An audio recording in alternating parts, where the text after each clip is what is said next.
আমাকে পাশ থেকে সিগন্যাল দেওয়া হয়েছে নারীর ক্ষমতা নিয়ে কথা না বললে ভালো হয় দেশের প্রেক্ষাপটের কারণে।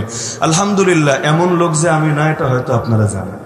এমনকি এই কথাগুলো আমি যে আড়ালে আবডালে বলি বিষয়টা এমন না। আমরা তো রিমান্ড খাটা লোক।